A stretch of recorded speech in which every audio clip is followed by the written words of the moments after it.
Баршаңызға сәлем, менің каналыма қош келдіңіздер.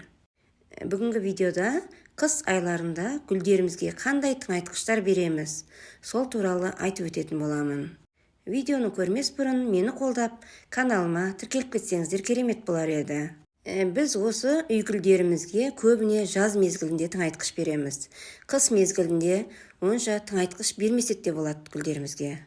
Бірақ жақсы әрі қарай дамып, жақсы өссін десеңіздер, қыс айында да тыңайтқыш жасасаңыздар болады. Бұл тыңайтқышымыз әрбір үйде табылатын, өте керемет гүлдердің өсуіне, жапырақтарының сарғаймауына, дәрумендердің жетілуіне өте өзінің көмегін тигізетін тыңайтқыш болып есептеледі. Бұл тыңайтқышымыз лимоннан жасалатын тыңайтқыш. Лимон болмаған жағдайда лимонның қабығынан да жасала береді. Бізге 1 литр су керек болады. 1 литр суымыз үй жағдайында тындырылған жылы су болу керек. Краннан құйылмаған су. Осы 1 литр суымызға осы лимонымыздың сығындысын шай қасықпенен 1 қасығын құйып араластыратын боламыз. Лимонның өзі болмаса, үйде лимонның қабықтары болады ғой, тастап жібермесеңіздер, сол лимонның қабығын 1 литр суға 1-2 сағатқа салып қойып, тыңайтқыш жасап құйсаңыздар да болады гүлдеріңізге. Бұл тыңайтқышымыз гүлдеріміздің жапырақтарын жап-жасыл қылып, сонымен бірге топырақтарын құнарлатып, және шыбын-шіркейлерден гүлдерімізді қорғайтын болады. Бұл тыңайтқышымызды қыс айларында барлық гүлдерімізге 1 рет құйсаңыздар болады.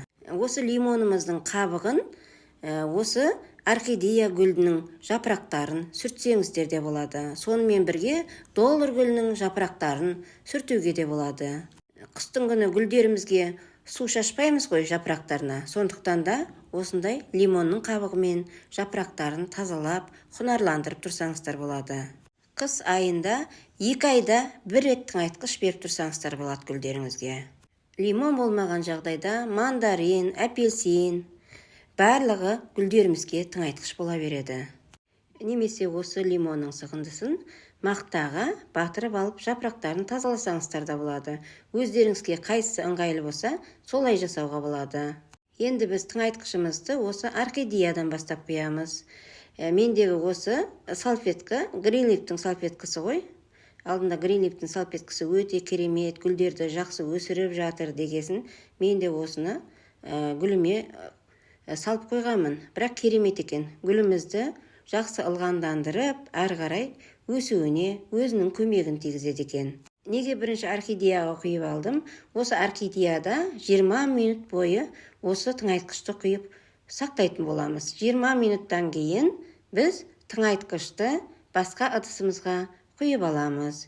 Өйткені орхидеяға құйған тыңайтқышты құйып алып басқа гүлдерімізге құюымызға болады.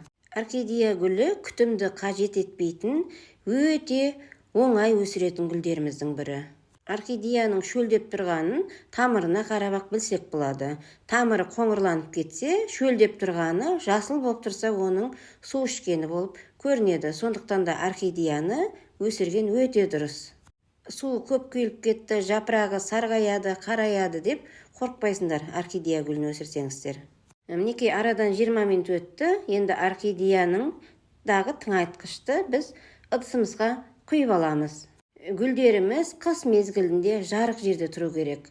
Және де ыстық батареяның қасына қоймамыз керек. Мен өзім көбіне жарық жерге стол қойып, соның үстіне қоям қыс мезгілде. Терезенің алдына қоймаймын.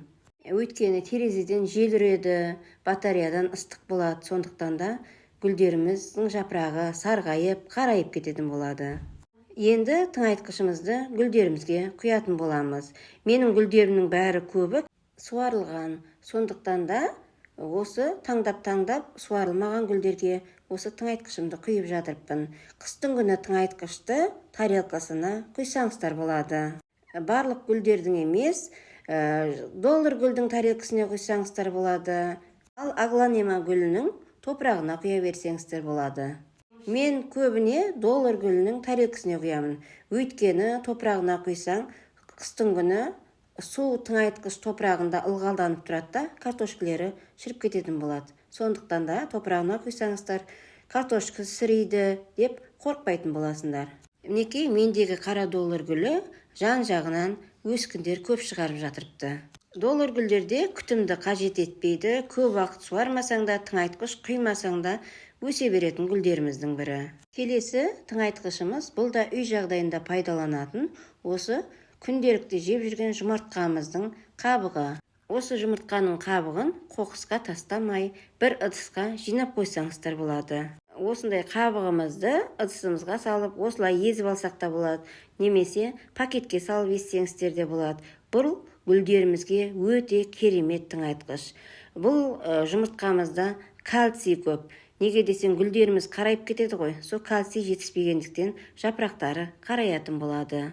Осы жұмыртқамызды ұнтақтап топырағына араластырып қойсаңыздар болады.